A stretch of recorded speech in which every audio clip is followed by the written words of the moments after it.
Alive. Une question, une bonne réponse évidemment égale 1 point. Première question, c'est toujours par vous qu'on démarre, Stéphane. C'est la galanterie inversée dans ce quiz, je ne sais pas qui l'a conçu. Première question pour vous, Stéphane. Maurice Marsac. Bon, déjà, je vois aucune lueur dans votre regard. Donc déjà, vous avez déjà vu une vache dans un pré normand? Je vois ça. Il y a la même étincelle d'intelligence dans mon regard. Je le confirme. Maurice Marsac, connu des cinéphiles, a fait partie des acteurs ayant incarné De Gaulle au cinéma. Il a été tellement imprégné par son rôle, le Maurice, qu'il a demandé à être enterré dans le costume du général. Vrai ou faux? Vous savez, la mademoiselle Georges, la maîtresse de Napoléon, a demandé à être enterrée dans son manteau de Rodogune. C'est pas exclu, mais en même temps... C'est pas exclu, ça serait aurait été d'un manque de modestie, vous croyez pas, Stéphane, quand même? Non. Ça serait de mauvais goût. Je veux pas vous influencer, mais moi j'ai ma petite idée. Moi je dirais non, mais je suis sûr que ça va être oui. C'est pas une réponse, ça, Stéphane. Qu'est-ce que je dois valider? Je dis non. Vous dites non? Eh bien, c'est une bonne réponse, Stéphane. C'était un piège. Maurice Marsac a joué De Gaulle, mais il a été enterré en Maurice Marsac. Par contre, Albert Dieudonné, qui a joué Napoléon dans Napoléon d'Abelgance en 1905, eh bien, lui, il a été enterré dans le costume de Napoléon. Question numéro 2. Est-ce que Léon Trotsky aurait pu écrire avec un stylo bille? Oui ou non, Clémentine? Alors, quand est mort Léon Trotsky? Je dirais en 1938 au Mexique, assassiné à coups de hache, me semble-t-il. Est-ce qu'en 1938, le stylo Bic, le baron Bic invente le stylo? Je dirais non. C'est tellement dommage. Parce que c'est tellement dommage de voir un beau raisonnement comme ça. Alors évidemment en 40, on n'était pas loin, mais effectivement à Mexico. Mais vous avez dit 38. Eh bien, le stylo à billes a été inventé en 1938 par un journaliste hongrois. Donc il aurait pu... D'où ma confusion. Léon Trotsky. Question numéro 3 pour vous, Stéphane. C'est dans un bar, après avoir bu un peu trop de vodka, que Vyacheslav Molotov a inventé son célèbre cocktail. Vrai ou faux? Faux.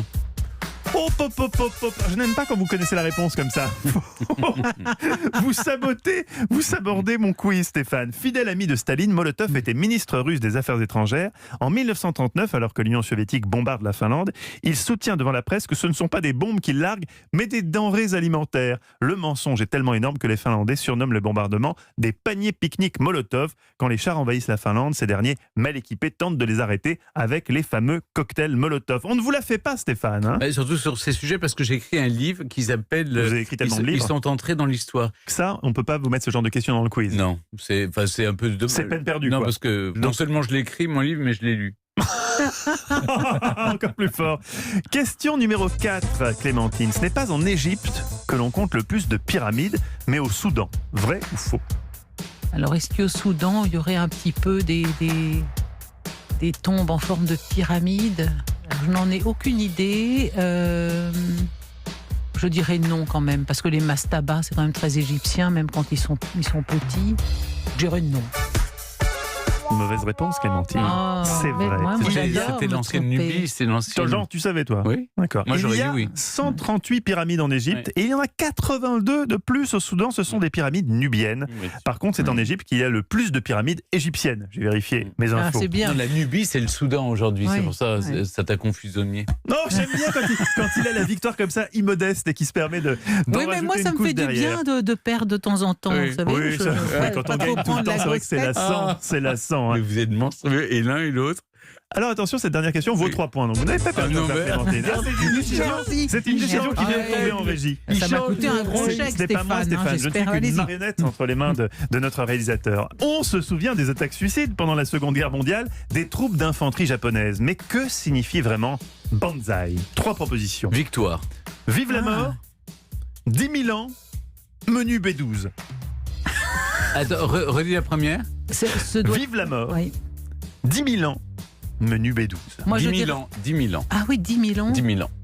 10 000 ans, c'est votre dernier mot, Stéphane? C'est mon dernier mot. Clémentine? Banzai, vive la mort, ça serait bien. Ça serait quoi? Viva la muerte, ça aurait quelque chose d'assez viril. Là. Moi, je surtout dirais. Dans la bouche d'un japonais. Je dirais vive la mort. Viva la muerte. Non. C'est une mauvaise réponse, Clémentine. Ah, et c'est Stéphane, qui ne fait pas que gagner aujourd'hui. Je dirais qu'il triomphe. Voilà, on peut lui reconnaître 10 000 ans. La phrase complète est Tenno Eka Banzai, Oui. qui signifie 10 000 ans pour l'empereur. Puisse l'empereur vivre 10 000 ans. C'est magnifique. En fait, je le sais parce que pour l'anniversaire de l'empereur et pour le premier de l'an, la foule est là au palais impérial, écrit Banzai, Banzai. Or, ils vont pas se jeter Bien sur sûr. les Tu pilotes. as raison, Oui, moi oui, j'ai oui. pas. C'est dommage, j'ai jamais assisté à l'anniversaire de l'empereur du Japon. Ah, c'est Oui. fabuleux. Ouais. Ils sont derrière une vitre, comme ça, ils disent bonjour. À cause du coronavirus. Non, ils sont toujours derrière une vitre. On n'a pas le droit de les toucher. Oui, bien sûr. On n'a pas le droit de dire que ce sont des dieux vivants, mais quand même. Vous, heureusement, on a le droit de vous toucher et vous remportez la victoire aujourd'hui dans le Bravo. quiz. Bravo Stéphane. Europe 1.